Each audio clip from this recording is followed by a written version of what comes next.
l'excellence du savoir-faire français, et Dieu sait s'il y a des métiers, de très beaux métiers qui composent ce savoir-faire. On en parle avec vous, Anne-Sophie Duroyon-Chavannes, ravie de vous accueillir, directrice générale de l'Institut pour les savoir-faire. Auparavant, ça s'appelait l'Institut national des métiers d'art, avec une étude passionnante. D'abord, un mot quand même sur cet institut.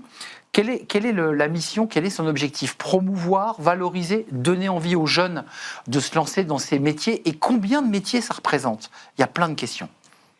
Bonjour, je suis ravie d'être là. Donc l'Institut pour les savoir-faire français, on est une association reconnue d'utilité publique, créée il y a 137 ans, qui a effectivement cette vocation de valoriser les métiers d'art auprès du grand public, d'encourager les vocations, de redonner une place à ces métiers manuels et ces savoir-faire d'exception dans la visibilité des Français, et aussi accompagner le développement de ces entreprises et de ces professionnels, puisque sans cette pérennité économique, ils ne peuvent pas transmettre et ils ne peuvent pas valoriser leur savoir. Alors je pense à Notre-Dame, on a beaucoup parlé de ces métiers, les métiers d'art et du savoir-faire français étaient là. Je pense à Notre-Dame qui a été le plus emblématique, mais il y a plein d'autres secteurs, le bois, la pierre, le métal, c'est ça tous les... C'est ça exactement, le textile. On a 6 univers de marché qui couvrent l'intégralité en fait, des filières de production française, avec des petits artisans, des TPE, des PME, des ETI et des grandes maisons.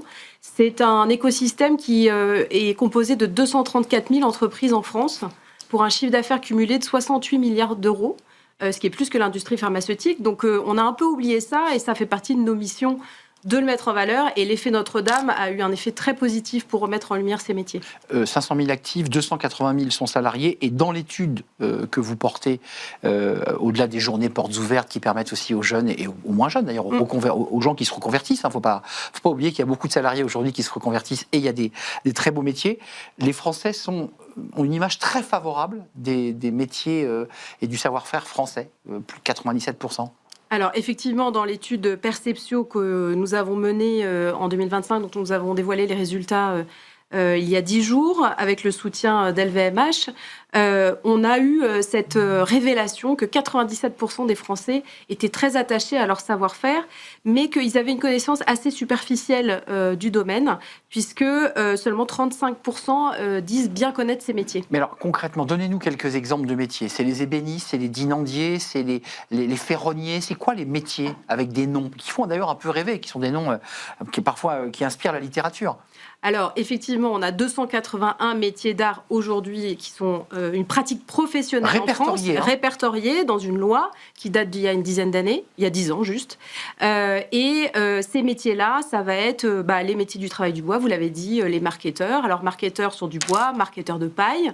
Vous allez avoir aussi dans le textile les plumassiers qui vont travailler les plumes. Vous allez avoir les brodeurs qui vont aller travailler en fait à la fois de la dentelle, mais aussi des tissus précieux et aussi des points très spécifiques comme le point de Lunéville, qui est la star de la broderie française. Et puis vous avez d'autres métiers qui sont liés au patrimoine bâti, dont on parlait tout à l'heure avec Notre-Dame, les charpentiers, les vitraillistes, qui font partie en fait de cet écosystème-là. Vous incarnez à travers votre parole finalement tous ces métiers, et vous êtes là pour promouvoir ces métiers. Comment on organise ensuite, je dirais, le sourcing? Comment on donne envie à des jeunes de s'engager dans ces métiers dont vous dites que parfois c'est un peu flou, c'est souvent des toutes petites boîtes, ce sont des métiers d'artisans, mais vous avez cité LVMH qui revalorise aussi ces métiers. Alors, effectivement, c'est une lourde tâche parce que depuis 50 ans, c'est des métiers qui n'ont pas été tellement valorisés et qui ont disparu de la pratique familiale et même de notre société. On ne l'apprend plus à l'école, on ne pratique plus chez soi. Donc, il y a un véritable travail de fond à mener pour valoriser ces métiers-là. Et ce qui est important de comprendre, c'est que, en fait, les jeunes, ils connaissent très peu de métiers. À l'école, et donc on a besoin aussi de leur refaire découvrir ces métiers manuels et les opportunités. Et pour y répondre, une des missions de l'Institut, c'est de justement qualifier en fait des données et des ressources pour pouvoir mieux comprendre cet écosystème et pouvoir mieux l'accompagner, nous à notre niveau, mais aussi en diffusant des études comme celle de Perceptio ou comme les éclaireurs sur les poids économiques, qui va servir aux politiques locales et aux élus au niveau national. Dans l'étude, c'est intéressant, même s'il y a des réserves, et comme vous dites, ils ne connaissent pas tout, mais dès que la porte est ouverte, un jeune sur deux est assez ouvert à l'idée de s'engager vers ces métiers. On recrute, c'est des secteurs qui recrutent? C'est des secteurs qui recrutent. En 2024, on avait 55 000 emplois qui étaient ouverts et c'est des entreprises, parce que c'est... Non délocalisables. Non délocalisables, Bah, ouais, exactement. Et les TPE, les PME et les ETI qui recrutent peinent. Avant le Covid, on mettait entre 8 et 12 mois pour recruter un emploi qualifié, parce que ce sont des emplois qualifiés. Aujourd'hui, on entre plutôt 12 et 18 mois. Donc, on a un vrai travail de valorisation. Avant de nous quitter, il y a eu un grand débat sur les écoles techniques, les lycées d'enseignement professionnel. On apprend où ces métiers? On les apprend chez l'artisan? Alors, on les apprend. En fait, il y a 3 voies aujourd'hui dans l'orientation des jeunes. Il y a la filière générale, la filière technologique et la filière professionnelle dont on ne parle pas souvent, dans laquelle il y a ces métiers-là, qui sont tous les métiers manuels.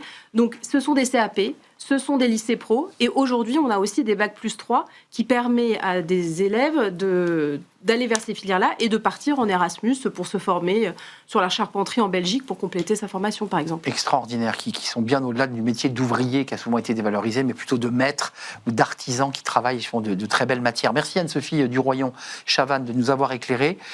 Si on veut s'intéresser à l'étude, on va où? On va sur le site internet de l'Institut pour les savoir-faire français. Voilà, et puis si vous cherchez des métiers, j'imagine qu'il y a quand même quelques fiches. ONICEP, métiers du savoir-faire. Sur notre site internet, vous avez des fiches, des 280 métiers répertoriés d'art. Merci de nous avoir rendu visite. Vous êtes la directrice générale de l'Institut pour les savoir-faire français. C'est un vrai plaisir de vous accueillir. On tourne une page, tiens. Alors là, ce métier-là n'est pas répertorié dans les métiers d'art. On va parler de l'IA qui inquiète, mais qui peut d'ailleurs peut-être servir l'art d'une manière indirecte. On en parle parce qu'aujourd'hui, beaucoup d'entreprises ont décidé de faire le choix de se séparer de leurs collaborateurs au profit de l'IA, cette technologie, cette révolution numérique. On en parle dans le débat d'actu et c'est tout de suite.